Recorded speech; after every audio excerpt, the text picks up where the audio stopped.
What is up, everybody? Welcome back to the Unofficial Pre Fight Show. This weekend, we have the rematch between Vincent Luque and Belal Muhammad. Let's go. In the main event this weekend, we have a rematch between two top 10 welterweights when Vincent Luque takes on Belal Muhammad. If you remember, these guys originally fought back in 2016. Vincent Luque got a TKO first round victory, but both of these guys have developed tremendously as fighters over the last 6 years and are by no means the same fighters they were back in 2016. Vincent Luque is on a 4-fight win streak. Belal Muhammad is on a 6-fight win streak. And the winner of this fight will likely get a top 5 ranked welterweight in their next bout and get one step closer to a title shot. Now, looking at their fighting styles, it's drastically different. So you have Vincent Luque, who's a bit of a reckless fighter, rarely goes the distance, one of the most exciting welterweights in the division. He's got 11 wins coming by a TKO or KO, 9 wins coming by a submission, and is a fan-friendly fighter. Then you got Belal Muhammad, who I wouldn't describe as overly exciting. Majority of his fights do go the distance, and majority of his wins are by a decision. But the guy's a very disciplined and calculated fighter, and because of that, he's racking up wins. He's got, I think he's 20-3 in his professional career, and I mean, that's why he's headlining this card this weekend. Odd makers have Vincent Luque as the favorite. He enters this bout as a -170 favorite. And I can see why. I mean, based on how he's looked recently and the fact that he got a win the first time they fought, he should definitely be the favorite going into this bout. But I am going to go on a limb here, and I am going to actually pick Belal Muhammad to get the upset victory. I think he's developed tremendously over the years as a fighter. As mentioned, is completely different than the guy that we saw back in 2016. And as long as he stays disciplined and fights to his strengths, which is the wrestling and grappling and just the cardio pace he puts on guys, he could get a decision win here. I will say this though, if the fight does not go the distance, I see Vincent Luque winning. If it does go the distance, I see Belal Muhammad winning. I'm gonna hope this one goes the distance. We're gonna go with Belal Muhammad. Next up, we have two middleweights officially making their UFC debuts, both coming off impressive wins last year on Dana White's Contender Series. We have Kio Borralho versus Gaziev. Took me a while to learn those names. And let's have a look at Omar Gaziev first. He's fighting out of Russia, and he's an undefeated fighter, 13-0. Borralho is fighting out of Brazil, and also has a very impressive record of 10-1, and I believe he is on a 9-fight win streak. Both of these guys, I think, have promising careers in the UFC, both very well-rounded fighters, but I'm going to say this, if there's one thing I've learned analyzing, reviewing fights over the years, is you never bet against an undefeated Russian fighter with a crazy-ass last name that's difficult to pronounce. So, that being said, I'm going to go with Omar Gaziev. You know, both these guys, as mentioned, very promising fighters. I think they'll both have pretty long careers in the UFC. But based on my rules, we're going to go with Gaziev on this one. Next fight we're going to look at is between two exciting welterweights when Andre Fialho takes on Miguel Baeza, excuse me. If you remember, Baeza came into the UFC with a ton of hype.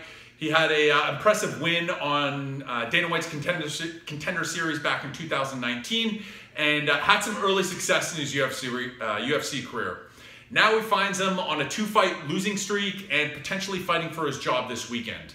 Andre Fialho is looking to try and get his first UFC win this weekend. It'll be his 2nd fight in the UFC organization. And, you know, looking at this fight, the oddmakers have Miguel Baeza as a pretty heavy favorite. He enters the bout as a -175 favorite. But make no mistake about it, Andre Fialho belongs in the UFC. You got to remember, this guy went 4-1 when he was fighting in Bellator, has fought in the PFL, and although he's been fighting for a long time and it kind of feels like he's an old veteran, the guy's only 28 years old. Both these guys are great strikers. They have a combined 21 wins throughout their career, coming by a TKO or KO. It should be a fun fight to watch. Both guys rarely go the distance as well, so this will be a fan-friendly scrap. And, you know, although I feel as if the oddmakers are disrespecting Andre Fialho a little bit here and kind of overlooking him, I am going to go with Miguel Baeza to win. I do think he gets the victory this weekend. He's just more of a polished fighter, and I feel like he's a little bit better everywhere. So I'm going to go with Baeza, but don't sleep on Fialho. Like I said, I think he's a live dog in this fight, and I think he's being overlooked, and I wouldn't be shocked if he comes out with the victory, but we are going to go with Miguel Baeza on this one. Next up, we have two featherweight prospects when Pat Sabatini takes on TJ Larmie. And, you know, I got to say, I've been really impressed with Pat Sabatini so far in his UFC career. The guy's proven himself to be a legitimate prospect. And, you know, he's gone 3-0 in the UFC. He's a great grappler. He has 11 wins coming by a submission within his pro MMA career.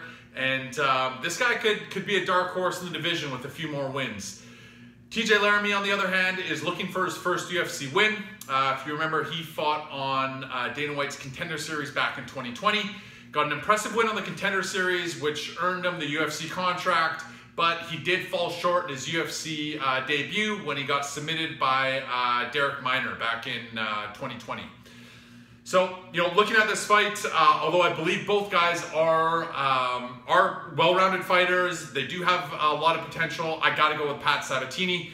I think with a win over Larmie, he could be getting a ranked featherweight in his next bout, and I just see him as a better fighter, both on the feet, on the ground, and I don't really see many paths to victory for TJ Larmie on this fight. So we're going to go with Pat Sabatini on this one. And the last fight we're going to review on today's show is Mounir Lazzez versus Ange Loosa.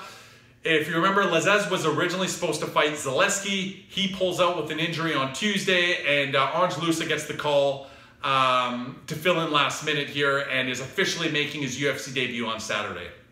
Now, Ange Loosa, it's important to note, did have a fight earlier this month in a different organization, so he should be in shape, and he actually also fought on Dana White's Contender Series last year, where although he didn't get the win, did show he was a capable fighter, and showed that he had some real potential, which is why he got the call to step in on short notice.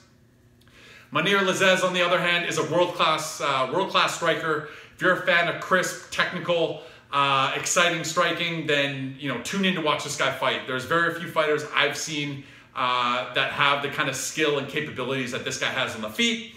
The big question is, how good of a grappler and wrestler is he? He hasn't really been tested with his takedown defense and grappling ability.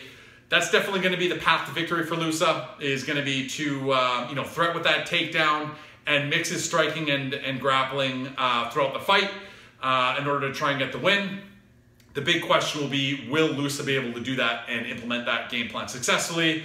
I'm betting on the fact that he isn't able to consistently take Lazzez down. We're going to go with Mounir Lazzez on this one. I think he's just a better overall fighter, levels above him when it comes to striking. And Loosa isn't really known as a wrestler or grappler. So although he might get a takedown or two, I do see Lazzez being able to scramble, get back up to the feet and pick him apart on the feet. So Mounir Lazzez is the pick on this. And that's it for this episode of the Unofficial Pre Fight Show. Enjoy the fights this weekend. We'll see you next week.